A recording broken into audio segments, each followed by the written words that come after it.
हमारी बड़ी सेवा करी, अपना स्तनपान कराया, झूला झुलाया, वरदान मांगो तुम्हें क्या चाहिए। तीनों देवियों ने कहा, तीनों देवताओं ने जब कहा वरदान मांगो तो मां अनुसुईया ने कहा प्रभु आज आपके तीनों देवियों के साथ दर्शन हो गया, भला और क्या मांगू, मुझे कुछ नहीं चाहिए। और कुछ नहीं मांगा तो भगवान तो और प्रसन्न हो गए, नहीं कुछ तुम मांगो।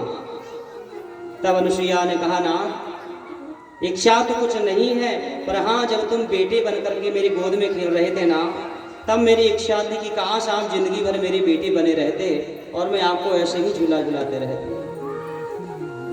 पर अब कोई बात नहीं, आप देवियां आई हैं तो आप चले जाइए।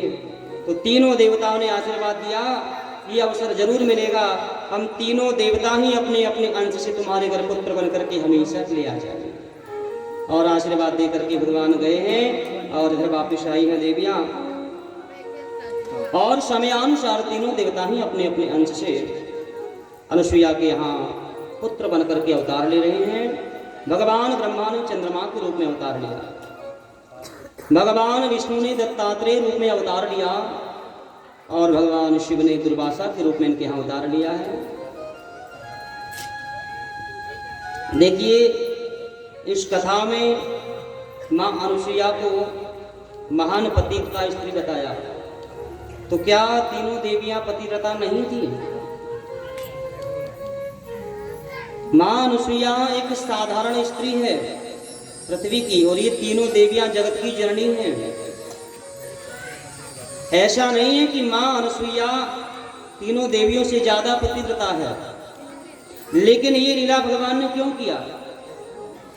मां को नीचा दिखाने के लिए नहीं, मां को जो अभिमान हो गया था कि हम सबसे बड़ी पतिव्रता है, इसलिए भगवान ने इनसे ऊपर अनुसुईया को कर दिया।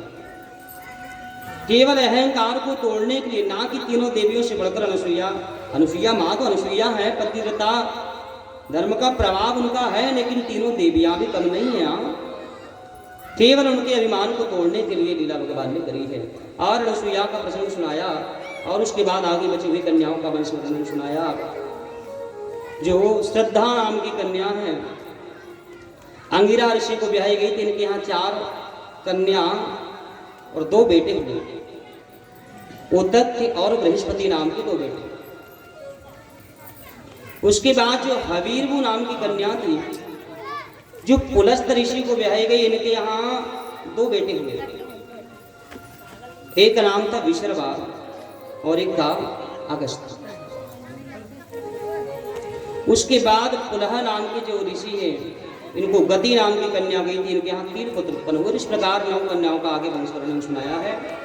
और उसके बाद में फिर जो तीसरी बेटी है प्रसूति, इसके यहाँ 16 कन्याओं का जन्म हुआ। ये प्रसंग मैं आपको रात्रि में सुना चुका हूँ। तो इस प्रकार महाराज मनु के पूरे वंश का वर्णन सुनाया और महाराज मनु के वंश के वर्णन को सुना करके आगे 6वें स्कंद में सुखदेव जी प्रवेश करते हैं। 6वें स्कंद में नरकों का वर्णन सुनाया है। नरक कितने हैं? जैसे ही सुना कि नरक कितने हैं और कौन व्यक्ति नरक जाता है, तो नरकों की कथा सुनकर के महाराज परीक्षित जी कांपने लगे। नरकों की कोई गिनती नहीं है, बोले जितने पाप हैं उतने ही नरक भी हैं। हर एक पाप के लिए अलग अलग नरक जाना पड़ता है।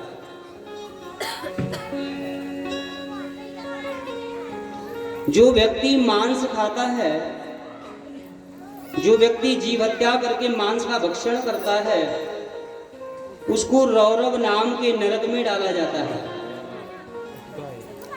और रौरव नरक में होता क्या है पता है? मांस खाने वाले व्यक्ति को जब रौरव नरक में ले जाया जाता है तो वहां खौलते हुए तेल के कढ़ाव में उसको डाला जाता है और खौलते हुए तेल के कढ़ाव में उसको पकाया जाता है और फिर उसके मांस को जीव जंतुओं को खिलाया जाता है जो मांस भक्षण करता है। जो स्त्री मांस का भक्षण करती है मरने के बाद जब रौरव नाम के नरक में जाती है और हजारों वर्ष रौरव नरक में रहने के बाद जब उसका जन्म होता है तो मांस भक्षण के पाप से उसको अगले जन्म में उसके गर्भ में ही उसकी संतान को बार बार नष्ट किया जाता है, ताकि देखिए किसी भी जीव को जब हम मारकर खाते हैं उसकी भी तो माँ होती होगी, उसको भी तो प्रेम होता होगा संतान से। हमने मार करके खा लिया, उसकी माँ पर क्या व्यतीत होती होगी। ठीक वही दुख उसको, इस स्त्री को दूसरे जन्म में दिया जाता है। बार बार उसके गर्भ में संतान को मारा जाता है ताकि वह जीव हत्या का दुख क्या उसको अनुभव होना चाहिए। मांस भक्षण जीव हिंसा का बहुत बड़ा पाप बताया है शास्त्र में। मांस का भक्षण कभी नहीं करना चाहिए। जो पुत्र माता पिता को दुख देता है वह पुम नाम के नरक में जाता है और वहां पर हजारों जीव जंतु उसके शरीर को मांस को नोच करके खाते हैं। जो किसी का कर्जा लेता है और वापिस नहीं करता है, चाहे कर्जा 1 रुपए का ही क्यों ना हुआ, एक सिक्का भी आपने किसी से उधार बोल करके लिया है और अगर आप उसको देते नहीं हो या तो भूल जाते हो या नहीं देना है, भाव बदल जाता, नहीं भी देंगे तो क्या होगा।